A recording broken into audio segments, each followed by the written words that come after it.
Today I am reading Adam and Eve in the Garden of Eden. God made sure that the Garden of Eden had everything that Adam and Eve needed to be happy. The sun kept them warm so they didn't need clothes.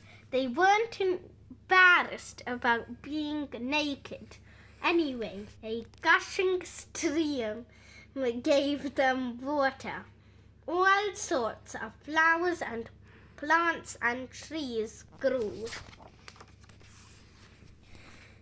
They're fragrant and shady and bearing tasty fruits, nuts and seeds.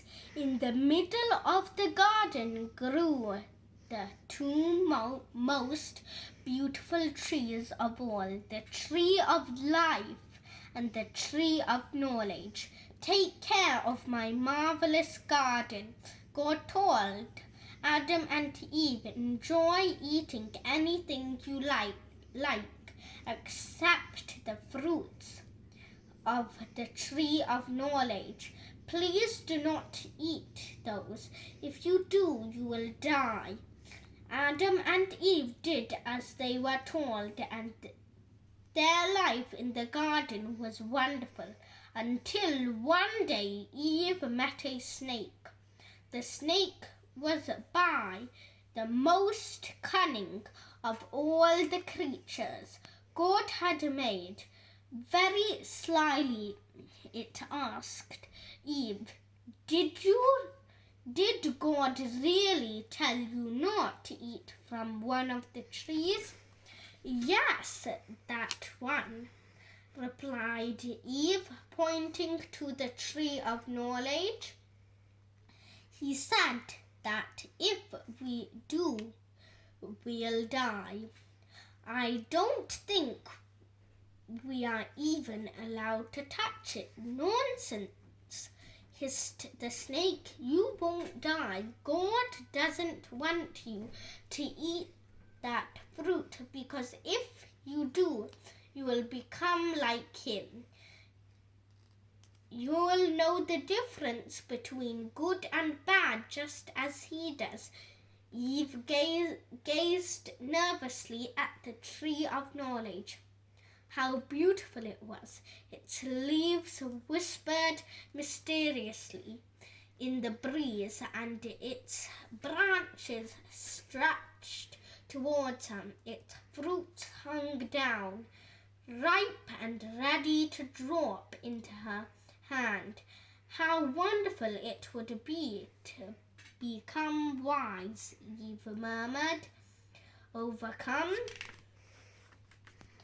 with the longing. She reached out, picked the nearest fruit, and took a big, juicy bite.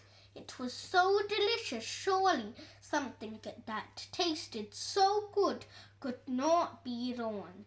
Eve hurried to share the fruit with Adam, and he couldn't resist trying it either.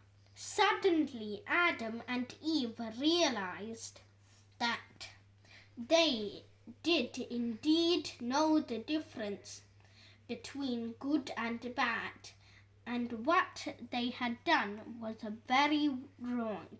The couple felt dreadfully ashamed and were embarrassed about being naked too. They tried to sew leaves together to cover themselves. Then, in horror, they heard God coming quickly. They hid. God knew Adam.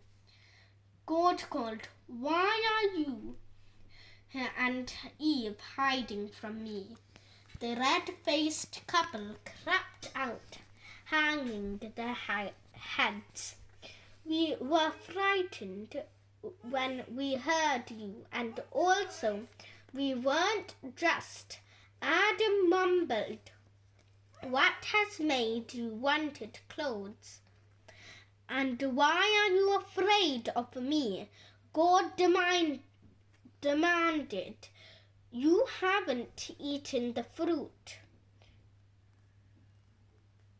I asked you not to eat. Have you, Adam? Adam owned up, but he blamed it all on Eve, who in turn blamed the snake. God listened as they squirmed and squabbled, and then, with a huge disappointment, he said, I have no choice but to punish you all. Then he sat the snake crawling away in the dust.